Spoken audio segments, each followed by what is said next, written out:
Assalamualaikum warahmatullahi wabarakatuh dan selamat sejahtera kepada semua murid yang akan mengikuti perbincangan cikgu pada hari ini. Baiklah, pada hari ini cikgu akan buat sedikit perbincangan untuk kita tahu apakah perkara-perkara yang perlu diambil perhatian apabila kita hendak mulakan penulisan sesebuah karangan, terutamanya karangan bahagian B untuk soalan kertas 1 SPM. Jadi, apa yang kita perlu cari ialah, apa yang kita perlu buat hari ini ialah analisis kehendak soalan karangan. Jadi, contoh cikgu akan bagi adalah contoh berkaitan dengan bahagian B. Kita akan tengok stimulus dan tengok soalan dan kita tengok apakah yang perlu dibuat. Okey, sebab apa yang jadi ialah kadang-kadang murid-murid boleh menulis. Namun begitu, perkara utama ialah murid-murid lari tema, murid-murid lari tugasan.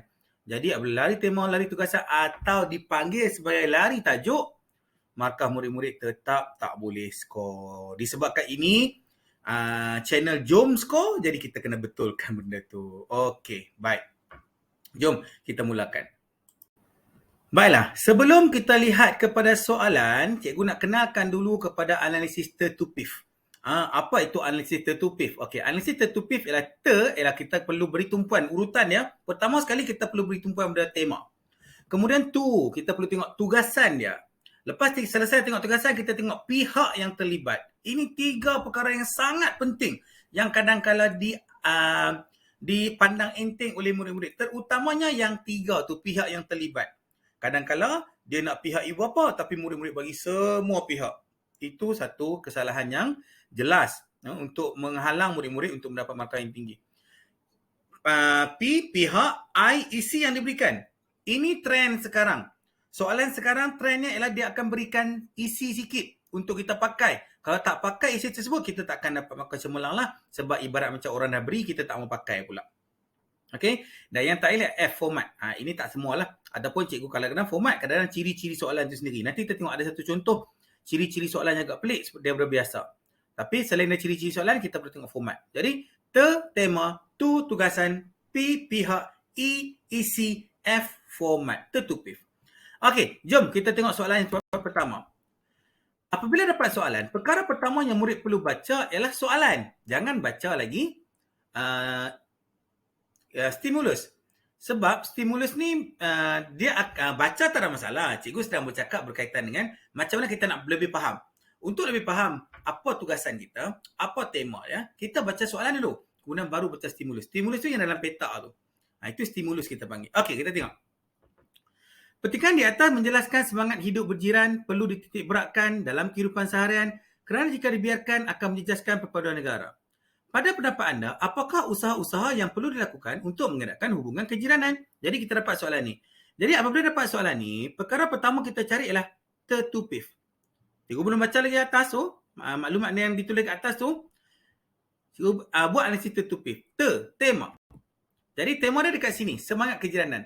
Petikan di atas menjelaskan semangat hidup berjiran. So, semangat kejiranan. Tema adalah semangat kejiranan. Jadi kita akan bercakap tentang semangat kejiranan pada sepanjang karangan kita nanti. Kedua, tugasan. Tugasan dia jelas diletak dari situ.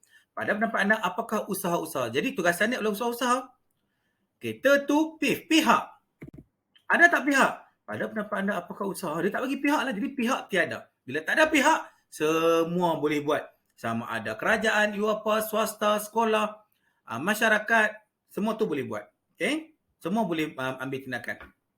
Okey? Kemudian barulah kita cari. Ada tak isi yang diberikan? Tertupif. PI. Isi yang diberikan. Ada isi yang diberikan. Iaitu aktiviti gotong royong. Kita baca. Untuk tahu isi diberikan, kita kena baca lah. Selepas kita cari kita cari kita cari P. Kemudian baru kita baca. Hubungan kejiranan yang mesra menghasilkan tahap kepercayaan sama mereka yang lebih tinggi berbanding kejiranan yang kurang mesra. Hal ini jelas menunjukkan hubungan kejiranan adalah penting dalam membentuk perpaduan.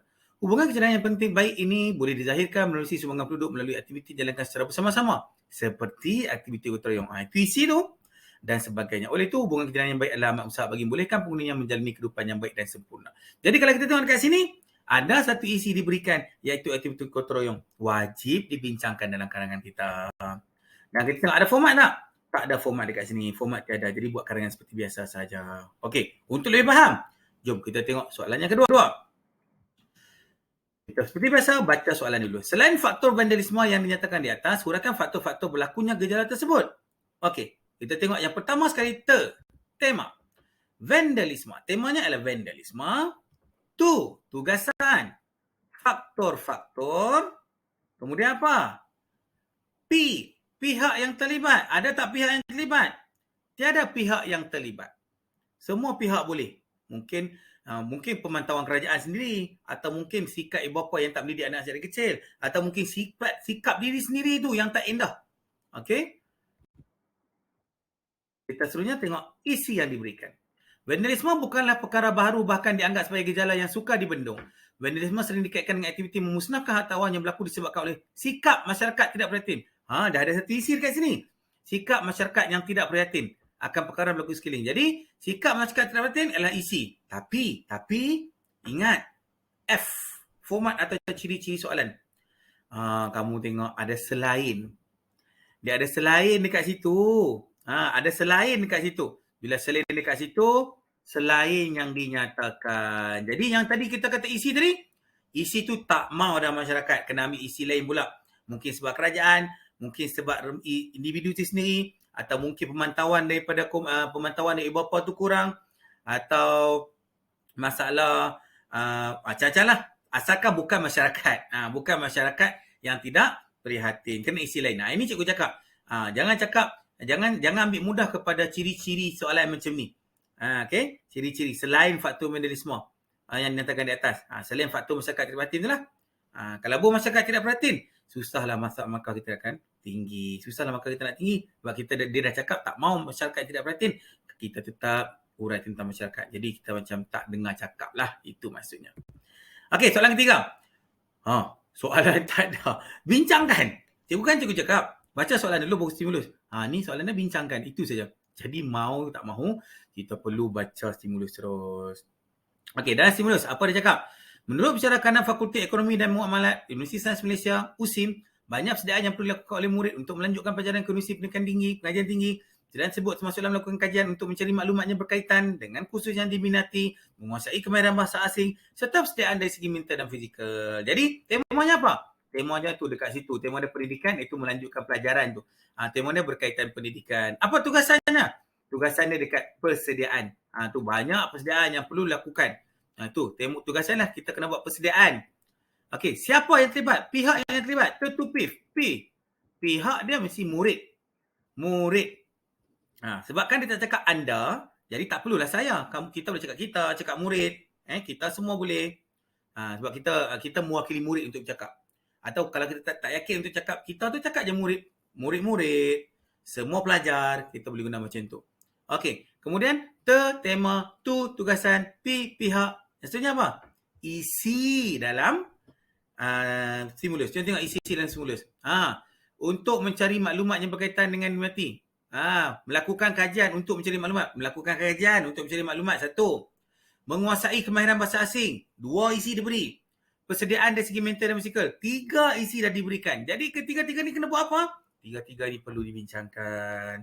Dalam karangan nanti perlu dibincangkan. Boleh tak cikgu saya tak mau ambil cikgu ketiga-tiga ni, saya nak buat isi sendiri? Kalau murid bertanya, jawapannya boleh. Tapi sukarlah nak dapat markah cemerlang. Sebab dianggap murid tidak menyentuh atau tidak mengurai isi yang telah diberikan. Okey? Sebaik-baiknya mesti kena hurai ketiga-tiganya. Macam itulah. Sebab tu kita kena belajar untuk analisis. Yang terakhir sekali, dah, tu dah, P dah, I dah, F. Ada format tak? Okey, ada format tak kat sini? Tiada format. Jadi tiada format, apa kita perlu buat? Bila tiada format, kita buat karangan seperti biasa. Karangan yang biasa kita buat dekat sekolah tu. Tak ada format. Jadi itu saja perbincangan kita pada hari ini. Jadi cikgu harap murid-murid dapat sesuatu untuk kita bincangkan bersama tadi. Untuk dibawa ke Dewan Peperiksaan nanti. Itu saja. Jumpa lagi pada video seterusnya. Assalamualaikum warahmatullahi wabarakatuh. Jumpa lagi.